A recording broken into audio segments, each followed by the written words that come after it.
అందరికీ నమస్కారం. మా ఛానల్కి తిరిగి స్వాగతం.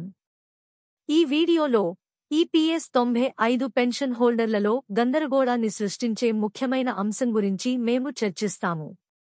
ఇది చాలా సంచలనం సృష్టిస్తోంది మరియు సోషల్ మీడియాలో చక్కర్లు కొడుతోంది. కనీస పెన్షన్ పెంపుపై తాజా అప్డేట్ల గురించి మీరు ఆశ్చర్యపోతున్నారా? ఈ విషయంపై గౌరవ సుప్రీంకోర్టు లేదా హైకోర్టు నుండి ఇటీవలి నిర్ణయాలు ఏమైనా ఉన్నాయా? బాగా, మీరు సరైన మార్గంలో ఉన్నారు.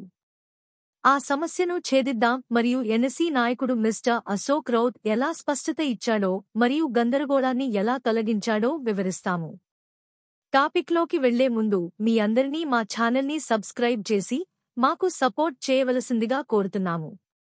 మీలో చాలామందికి తెలిసినట్లుగా ఈపీఎస్ 95 పెన్షన్ హోల్డర్లకు కనీస పెన్షన్ పెంపుపై లోక్సభలో మరోసారి ప్రశ్నలు తలెత్తాయి.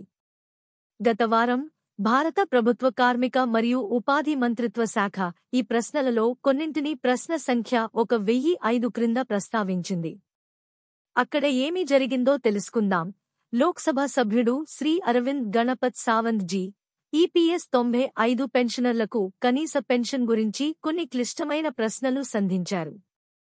పింఛన్ల పెంపునకు సంబంధించి గౌరవ సుప్రీంకోర్టు ఏమైనా ఆదేశాలు జారీ చేసిందా? అందుకు ప్రభుత్వం ఎలాంటి చర్యలు తీసుకుందని ఆయన ప్రత్యేకంగా అడిగారు. కనీస పెన్షన్ను 1000 రూపాయల నుండి 7,500 రూపాయలుకి పెంచడంపై గౌరవ సుప్రీంకోర్టు నుండి ఎటువంటి నిర్ణయం తీసుకోలేదని కార్మిక మరియు ఉపాధి శాఖ సహాయ మంత్రి శ్రీమతి శోభా కరంద్లాజే స్పష్టమైన ప్రతిస్పందనగా తెలిపారు. ఇది స్పష్టంగా అర్థం చేసుకోవలసిన కీలకమైన సమాచారం. కాబట్టి దీని అర్థం ఏమిటి? అంటే సోషల్ మీడియాలో చర్చలు మరియు సందడి జరుగుతున్నప్పటికీ కనీస పెన్షన్ పెంపుపై అధికారిక సుప్రీంకోర్టు ఉత్తర్వులు రాలేదు.